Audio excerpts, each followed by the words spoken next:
Hello students, आज हम पढ़ेंगे atomic and molecular physics. Atomic and molecular physics.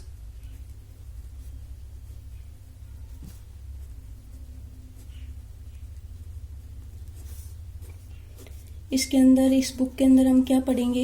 Atoms क्या होते हैं, मॉलिक्यूल्स क्या होते हैं, उनकी स्ट्रक्चर कैसी होती है, उनका स्पेक्ट्रा कैसा होता है, आईआर स्पेक्ट्रा कैसा होता है, रमन स्पेक्ट्रा कैसा होता है।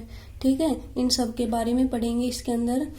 आपके रेफरेंस बुक में आप वीके जैन या राजकुमार बुक खरीद सकते हो। थर्ड सेमेस्टर का लगभग मटेरियल राजकुमार में से मिलेगा आपको। यूनिट फर्स्ट है इसमें आपकी रमन स्पेक्ट्रोस्कोपी। रमन स्पेक्ट्रोस्कोपी।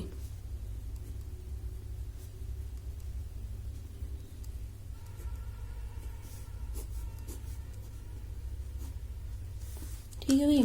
और इसमें आपकी 4 यूनिट्स होंगी, हर यूनिट्स 20-20 नंबर की होगी। पहला टॉपिक है आपका रमन इफेक्ट। टॉपिक फर्स्ट है आपका इसमें रमन इफेक्ट।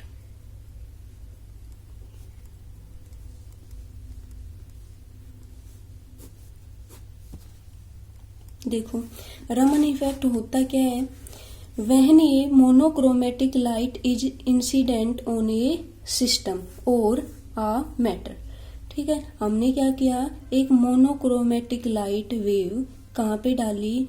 एक सिस्टम पे डाली। ये सिस्टम आपका लिक्विड भी हो सकता है, सॉलिड फॉर्म में भी हो सकता है और गैसेज स्टेट में भी हो सकता है। तो यहाँ पे आपने क्या डाली? मोनोक्रोमेटिक लाइट डाली। तो मोनोक्रोमेटिक लाइट क्या होता है? मोस्ट ऑफ पार्ट इसका क्या हो जाता है? ट्रांसमिट हो जाता है। ये इंसिडेंट मोनोक्रोमेटिक लाइट है, इसका मोस्ट ऑफ पार्ट क्या हो जाता है? ट्रांसमिट हो जाता है। But A small portion is scattered. But एक स्मॉल पोर्शन क्या होता है? स्कैटर्ड होता है इस मॉलिक्यूल से।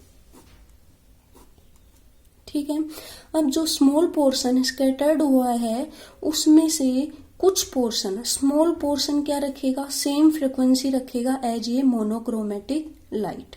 ठीक है, तो जो पोर्शन जो सेम फ्रिक्वेंसी रखता है एज ए इंसिडेंट लाइट, उसके कोरस्पॉन्डिंग जो स्पेक्ट्रम में लाइंस मिलेंगे उनको कहते हैं रैले लाइंस। ठीक है, और इस टाइप की स्कैटरिंग को कहते हैं Rayleigh line scattering.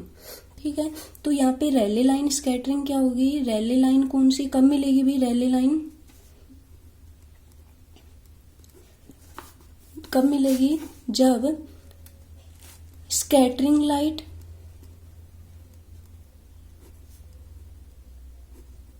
And incident light both have same frequency।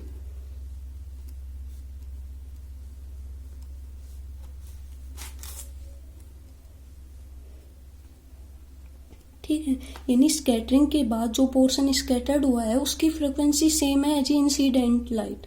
ठीक है, उसके कोरस्पॉन्डिंग जो लाइन मिलेगी उसको क्या कहते हैं? Rayleigh line. और ऐसे स्कैटरिंग को कहते हैं रैले स्कैटरिंग। ठीक है भाई। नेक्स्ट, अब कुछ पोर्शन तो क्या रखेगा? सेम फ्रिक्वेंसी, बट ये small portion has different frequency as incident frequency. कुछ पोर्शन क्या रखेगा? डिफरेंट फ्रिक्वेंसी रखेगा। किससे? इंसिडेंट फ्रिक्वेंसी से। तो उस केस में क्या, कौन सी लाइन मिलेगी? जो डिफरेंट फ्रिक्वेंसी पे लाइंस मिलती है भी, वो कम भी हो सकती है, डिक्रीज फ्रिक्वेंसी की भी हो सकती है, इंक्रीज फ्रिक्वेंसी पे। उस केस में हमें कौन सी लाइन मिलेगी? रमन लाइंस।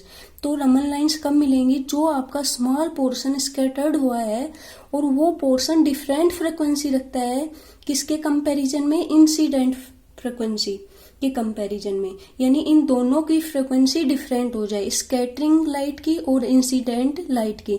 तो उस केस में कौन सी स्कैटरिंग मिलेगी? रमन स्कैटरिंग मिलेगी।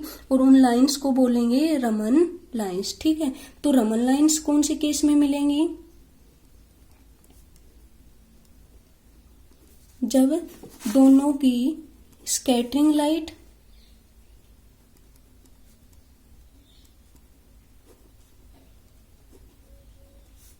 and incident light have different frequencies।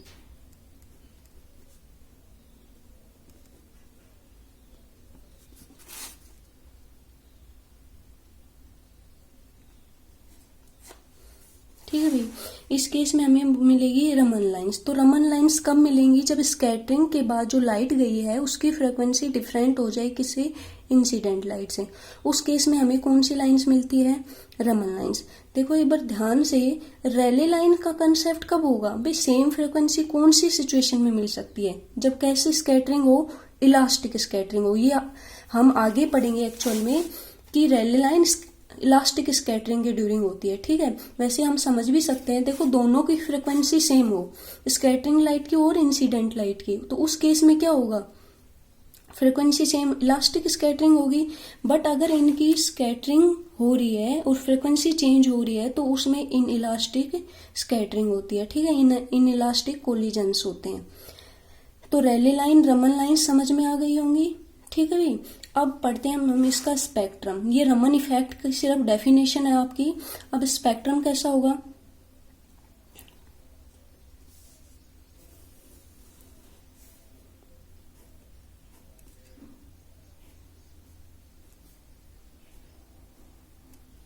ये क्या मिलेगी? Raleigh line. इसकी इंटेंसिटी सबसे ज्यादा होगी। ये कौन सी होगी आपकी भाई? Stokes lines. और ये कौन सी होगी आपकी? Anti stock.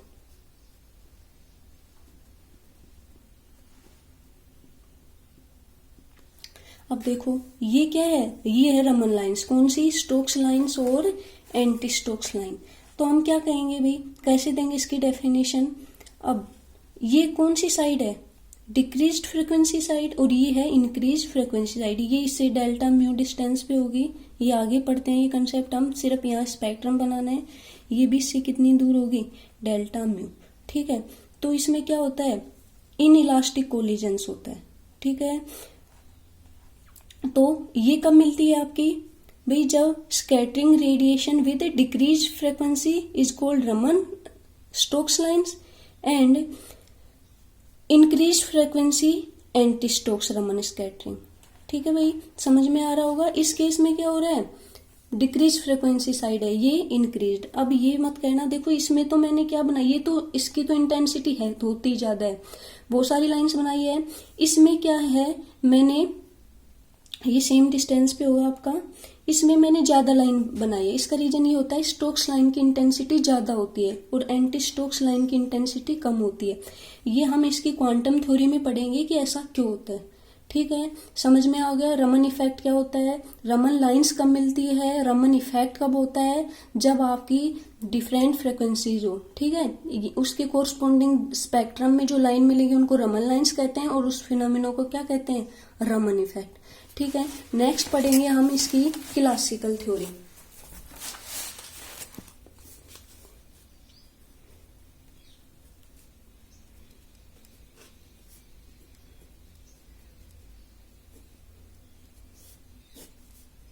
देखो क्लासिकल थ्योरी क्या कहती है? वो ही सेम कंसेप्ट। ये कहता है जब कोई भी लाइट आप किसी मैटर पे इंसिडेंट कराते हो तो इसमें डायपोल मोमेंट इंड्यूस हो जाता है। भी सीधी सी बात, हम जानते हैं कि वेव में दोनों पार्ट होते हैं, इलेक्ट्रिक भी और मैग्नेटिक भी, लेकिन रमन इफेक्ट के लिए कौन सा रिस्पॉन्सिबल होता है? इलेक्ट्रिक वाला, ठीक है। तो इसमें इलेक्ट्रिक फील्ड वाला पार्ट इसके लिए रमन इफेक्ट के लिए जरूरी होता है।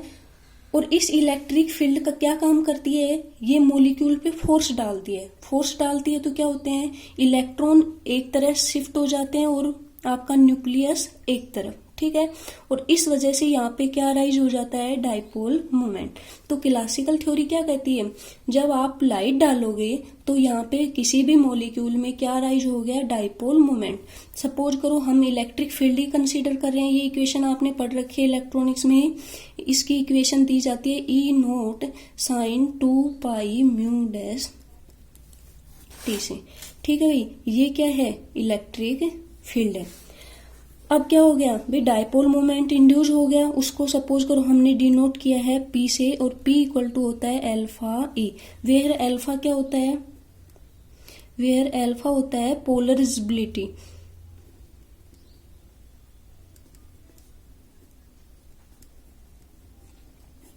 ठीक है, वैल्यू रख दो ई की, पी इक्वल टू क्या हो जाएगा, E naught sine 2 pi mu dash T, equation number 1।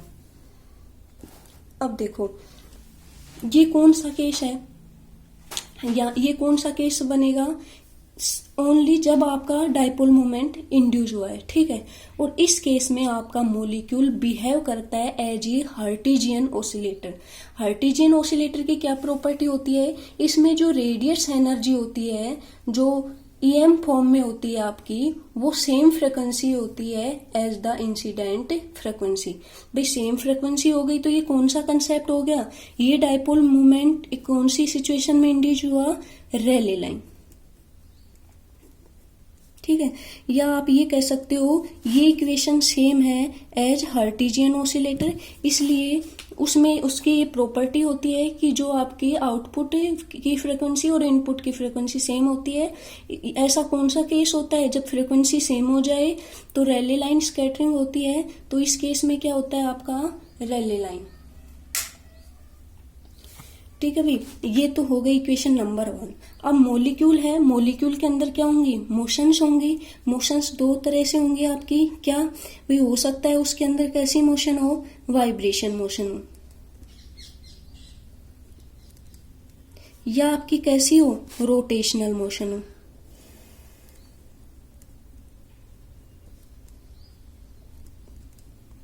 ठीक है। अब केस लेते हैं फर्स्ट, कौन सी मोशन है, वाइब्रेशन मोशन। वाइब्रेशन मोशन है तो अल्फा चेंज होएगा इसका, तो अल्फा इसके लिए क्या हो जाएगा, alpha naught V plus alpha 1 V sine 2 pi mu oscillation T, ठीक है। वेयर अल्फा नोट वी क्या है भी आपका, ये है value of alpha in equilibrium position,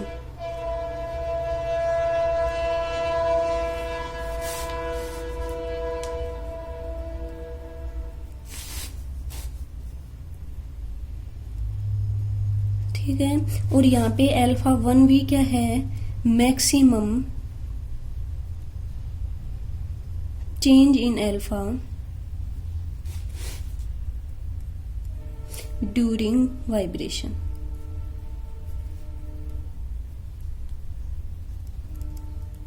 ठीक है भाई। अब क्या करना है, इक्वेशन नंबर 1 है जो उसमें वैल्यू पुट कर दो, तो पी क्या हो जाएगा, alpha V plus alpha 1 V sine 2 pi mu oscillation T, और यहाँ क्या था, E naught sine 2 pi mu dash T, ठीक है भाई। अब देखो सोल्व कर लो इसको, alpha naught V E naught sine 2 pi mu dash T plus alpha 1 V sine 2 pi mu oscillation T into E naught sine 2 pi mu dash T. देखो यहाँ पे साइन, दो साइन है, फॉर्मूला लगा देंगे 2 साइन ए साइन बी का, ठीक है। तो ये कैसे खुल जाएगी, कोस के फॉर्मूले से खुल जाएगी, कोस के फॉर्म में यहाँ से क्या हो जाएगा भी आपका पी क्या हो जाएगा आपका अल्फा नोट वी, और क्या था E naught sine 2 pi mu dash T plus, अब क्या था अल्फा 1 वी था ई नोट, देखो ऊपर नीचे वहां 2 से मल्टीप्लाई करेंगे क्योंकि साइन, यहाँ क्या था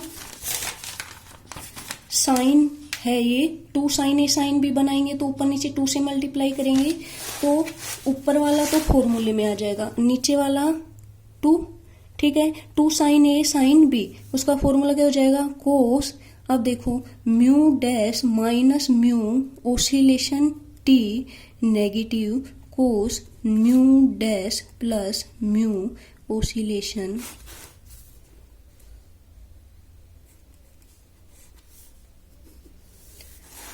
ठीक है भाई। ये आपकी इक्वेशन आ गई, alpha naught V E naught sine 2 pi mu dash T plus alpha 1 V by 2 E naught, और ये आपका 2 साइन ए साइन बी का फॉर्मूला हमने खोल दिया, ठीक है।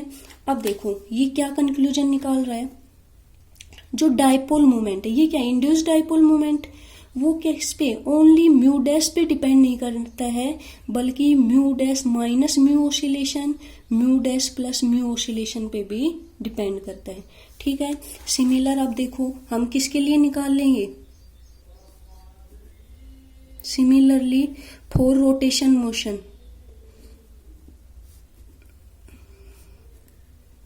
रोटेशन मोशन के लिए भी निकाल लेंगे।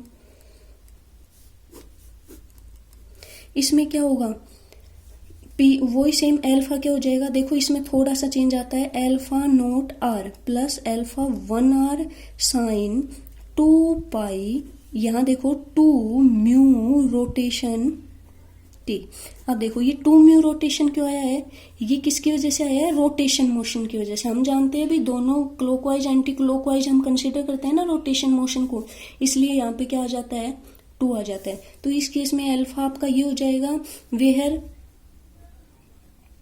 अल्फा नोट आर क्या है, ये क्या हो जाएगा, सेम वो ही वैल्यू ऑफ अल्फा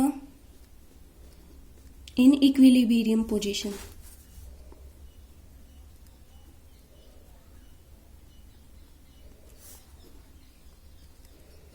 ठीक है, और अल्फा 1r क्या हो जाएगा, maximum change in alpha during rotation. Value रख दो, p क्या हो जाएगा इस केस में आपका, वही भाई रख रही हूं, अल्फा की value alpha naught R, equation 1 में पुट है ये value 1r sine 2 pi 2 mu rotation t, और e naught sine 2 pi mu dash t, यही थी। अब देखो क्या हो जाएगा, ये p इक्वल टू, खोलो इसको, r e naught sine 2 pi mu dash t plus alpha 1r, अंजू alpha 1r sine 2 pi 2 mu rotation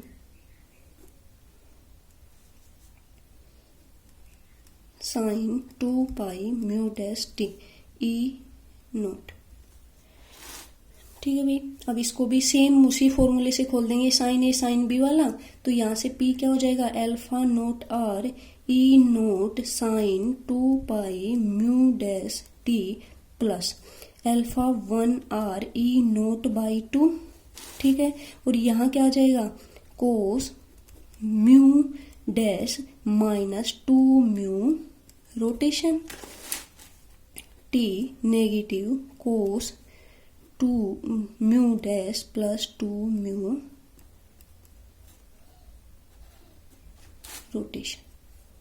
ठीक है, अब देखो सेम है दोनों, यहाँ से इक्वेशन नंबर 2 और ये इक्वेशन नंबर 3, वाइब्रेशन मोशन वाले को इक्वेशन 2 डाल दिया है, अभी मैंने इसको वाइब्रेशन मोशन वाले को, और इसको मैंने डाल दिया है 3।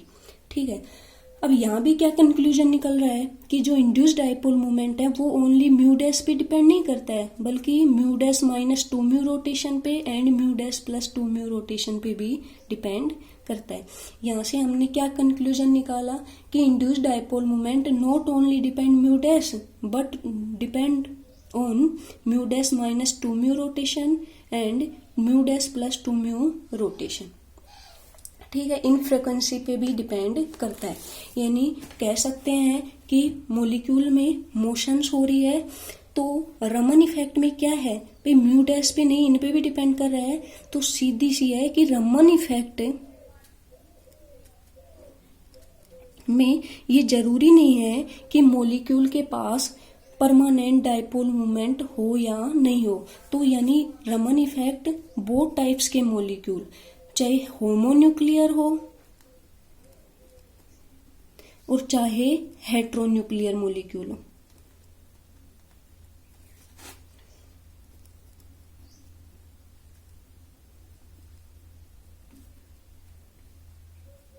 दोनों टाइप के मॉलिक्यूल क्या देंगे, आपके रमन इफेक्ट देंगे। ठीक है, यानी दोनों टाइप के मॉलिक्यूल आपके क्या शो करते हैं, रमन इफेक्ट शो करते हैं। समझ में आ रहा होगा। देखो हमने इसमें क्या निकाला है, दोनों केस में सबसे पहले क्या पढ़ा था, रमन इफेक्ट होता क्या है, डेफिनेशन पढ़ी है इसकी रमन इफेक्ट की। रमन इफेक्ट होता क्या है, रमन लाइंस, रैली लाइंस, ये इसका स्पेक्ट्रम हो जाएगा। उसके बाद इसकी क्लासिकल थ्योरी है, और ये आपका दोनों मोशन इसमें कंसीडर करके हमने क्या निकाल दिया है, इंड्यूस डाइपोल मोमेंट निकाल दिया है, ठीक है। और रमन इफेक्ट ये 4 नंबर में पूछा जाता है ये क्वेश्चन, कि आपके कौन कौन से जो मॉलिक्यूल है वो रमन इफेक्ट देते हैं। तो दोनों देते हैं, होमोन्यूक्लियर मॉलिक्यूल भी, हेट्रोन्यूक्लियर भी। होमोन्यूक्लियर मॉलिक्यूल कौन से भाई, होमोन्यूक्लियर मॉलिक्यूल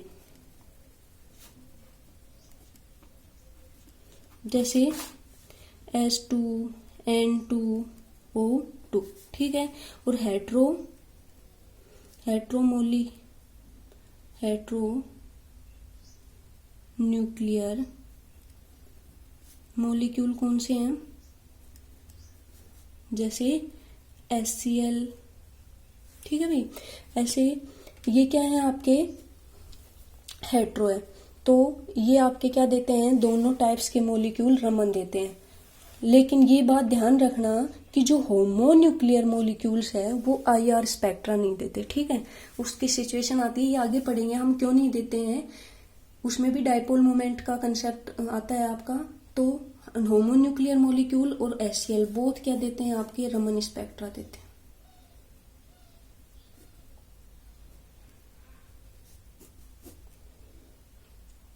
ठीक है। अब आता है इसमें क्लासिकल थ्योरी के ड्रॉबैक्स, ठीक है।